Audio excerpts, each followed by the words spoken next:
time set for entry of judgment and imposition of sentence, is there any legal cause or reason why judgment should not be pronounced again for sentencing? No, Your Honor. No, Your Honor. The court's reviewed the May 15th, 2025 pre-sentence investigation report, as well as the sentencing memorandum filed by the defendant on May 29th of 2025, as well as all of the letters and the signature. And it's the court's understanding this is no recommendation except the state has retained the right to argue facts and circumstances. Yes, Your Honor. And is there going to be a different speaker with you? There is Aaron Goodwin's here, who's just in the anteroom. He's coming in right now, so we're going to ask that he speak last pursuant to statute. Go ahead. Thank you, Your Honor. You know, as I kind of spoke to opposing counsel, I even spoke to Aaron about it. One of the reasons we're not making a recommendation as to sentencing is we kind of acknowledge that, look, this is someone who doesn't have a record, right? Who's never kind of done anything like this before. But the concern I've always had is when you look at the facts of the case, they are serious. This is not a situation where maybe an unhappy wife simply kind of made a fleeting text that said, "Ugh, like I can't stand my marriage, like I wish he was just gone," or something along those lines. It was far more than that. The concerns that I have about the case are when Mr. Amato's phone is seized and they look into it, what you can see is on October 2nd of 2024, there is a text exchange between Ms. Goodwin and Mr. Amato, who is a convicted murderer out of Florida, where they are expressing their love for one another. She is acknowledging that her husband would never accept a divorce. She says things like, "I'm so anxious, I just can't believe this is happening, like, what the F? How did I get to this point? Am I a bad person?" And when Mr. Amato asks, "Well, why do you say that?" And she's like, "Because I'm choosing to end his existence, not divorce." Those are very serious comments. When you couple that with, on that same date, she is relaying information that Mr. Goodwin was in Barstow, staying at a Best Western, provided him pictures of what he looked like, the car that he was driving, and that there's discussions that Mr. Amato's buddy named Gordo is going to take care of the situation. The facts become more serious. And even from those text messages that talk about setting aside, $11,000 for Gordo, and ultimately this investigation revealed about $60,000 is sent from Ms. Goodwin over to Mr. Amato, or associates of Mr. Amato. And I know the sentencing memo kind of talks about, well, maybe some of that was blackmail, but when you have the following day, you have Amato on that phone texting Gordo being like, "Hey, is it done yet? Has it been done?" All of that's very serious. And the one thing I didn't see in that report was simply, at no point does Ms. Goodwin ever try to claw it back. At no point does she say something like, "You know what, I was just kidding, I don't really want to go through," like, you don't ever see anything along those lines. And that really is ultimately the concern for the state about the seriousness of it. And so look, whatever you think is appropriate is certainly appropriate. I just think at the end of the day, we don't see these solicitations very often. Like, I handle murders, we don't really get solicitation cases that often. But there's a lot of there. That's a lot of detail, a lot of locations, and a lot of money that I think elevates this to a certain level of consideration. Lastly, I'm just going to say, look, I'm not going to speak for Aaron. I think Aaron is going to share with you how this has really impacted him, and I don't think I can do that justice, but I will submit it to the discretion of the court. Your Honor, and I'd just like to comment briefly on the facts. I know we wrote a longer sentencing memo, and I appreciate your patience because I know you read it. With regards to the facts, there is, to me, a clear line where Ms. Goodwin had abandoned the conspiracy. We may disagree, and I don't know what we do with the state, whereas who initiated the idea of, the murder. But with Ms. Goodwin, it's clear that as of November, she had completely distanced herself from the group. She had moved on from it. There was very limited contact. She had nothing further to do. No efforts were made, and the phone exchange ends. I'd also comment, and I know we do in the sentencing memo, that neither Mr. Amato or Mr. Gordo, as we sit here, have ever been charged with a crime. So it's just Ms. Goodwin who sits here today, and as far as I know, there's no intention to ever file charges against either of those two individuals. I think it is clear that Ms. Goodwin, after the initial, payment, was being extorted, that she was threatened. There was a call to the police that was outlined in the sentencing memo, and that was the reason for the additional payments. It wasn't a continued, I want to keep paying more and more, we really got to make this happen. There was the initial payment, and after that, the circumstances had substantially changed. But as the state mentioned, and you look today, Ms. Goodwin is a person who prior to this had never been in any kind of trouble of any kind. She did what you would expect someone to do when they are arrested for something. She took full responsibility.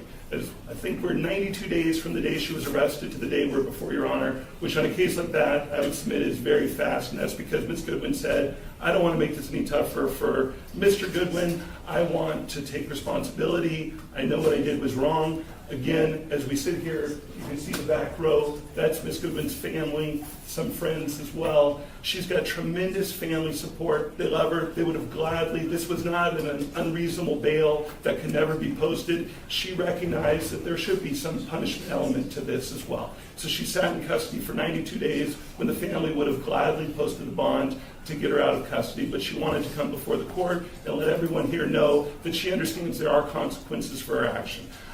We would submit that she's an excellent candidate for probation. Many of those reasons are outlined in the sentencing memo. She's not going to reoffend. She's never been in trouble before. She's going to move. She has no need to have further contact with Mr. Goodwin. They don't have children in common. She's going to move. If she is given the opportunity of probation, she would immediately try to transfer out of state, live with her family, continue with her education. We talked in the sentencing memo about her physical health. She has very serious health issues. She's not going to be able to get the proper treatment while she is in custody. It's very painful. She lives her whole life in pain. She has one of the most painful illnesses you can have. If Your Honor felt that she did need a little bit more, we don't think 92 days has gotten her attention. She's never going to be in front of Your Honor for any kind of violation. She's never going to have any further problems. We, of course, would understand there would be stringent conditions. She has no contact with Mr. Goodman, and she has no need to ever have contact with them.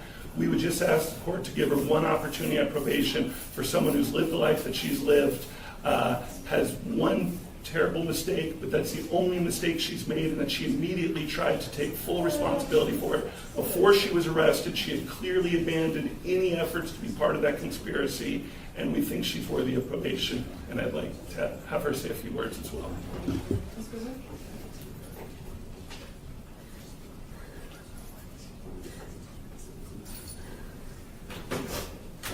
Firstly, and most importantly, I would like to apologize to Aaron.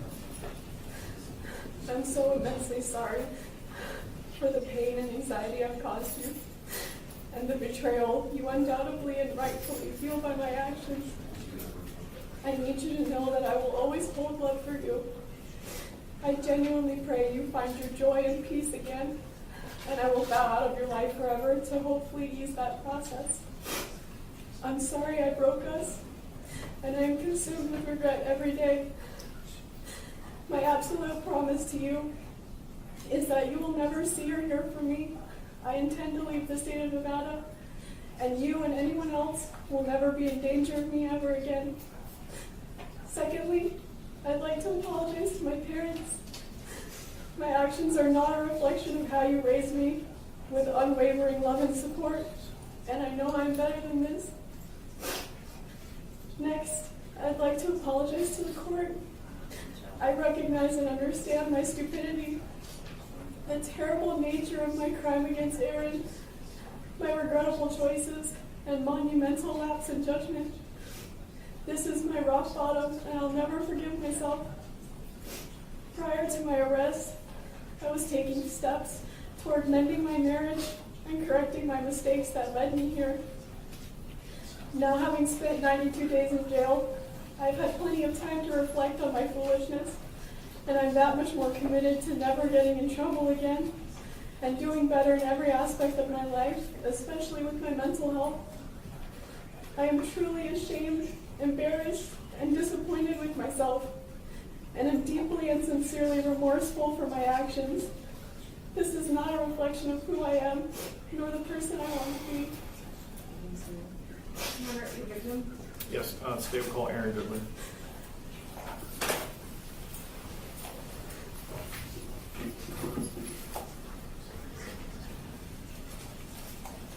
Okay, Madam Clerk will swear you in. Can you raise your hand? You do solemnly swear or affirm, under the pains and penalties of perjury, the testimony you're about to give in this action will be the truth, the whole truth, and nothing but the truth, so help you God? Yeah. Can you please state and spell your first and last name for the record? Aaron Goodwin, AARON, Thank you, Scott. Thank you, Mr. Goodwin.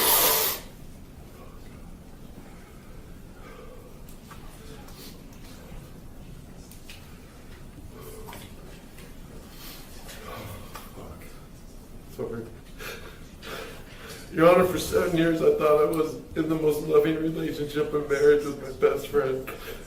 Someone who I trusted whole heart and laughed with every day. Someone who made me feel like I was like I was her one and only.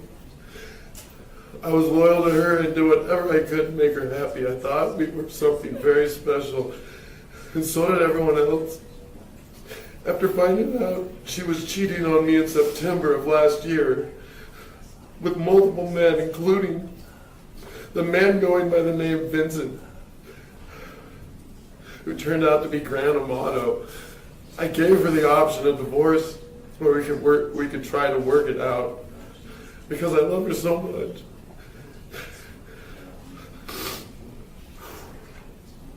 She felt so bad, and I didn't want to lose me. Every day she made me feel more special, and she was so sorry. At least that's what she told me.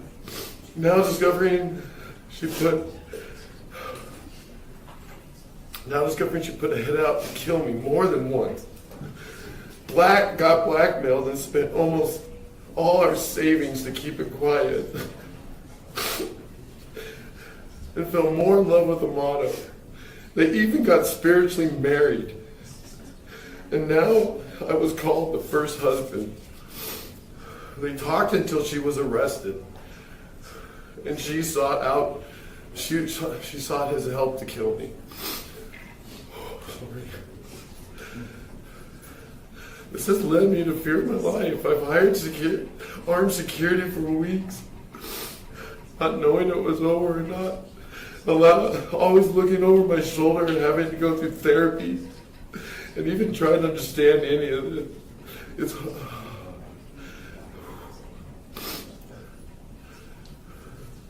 like a heartbreak no one should go through in life. I can't trust anything anymore. I cry every day. I feel so alone. She grew me into a person I never was. I will always wonder why. But worst of all, she lied to me every day. I didn't know about any of the murder plot, the hitman, or the blackmail until the detectives told me after she was arrested.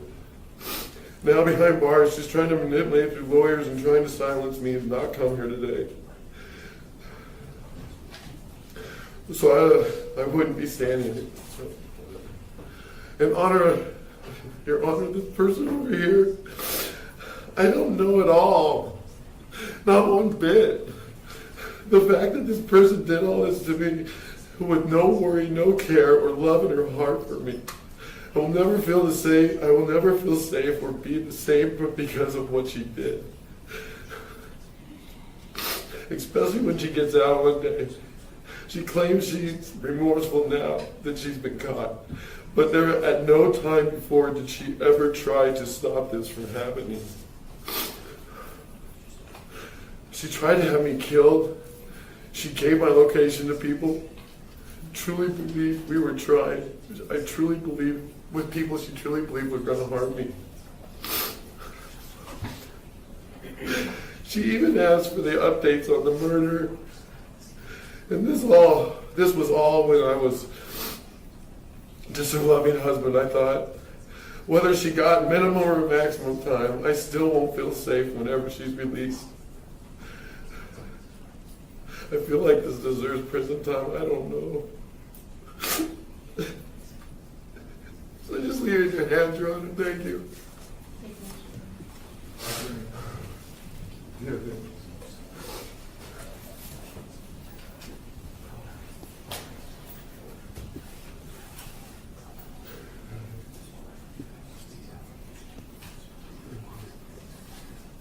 By virtue of your plea of guilty on April 22nd of 2025, in accordance with the laws of the state of Nevada, you're hereby adjudged guilty of the offense conspiracy to commit murder, category Bravo felony.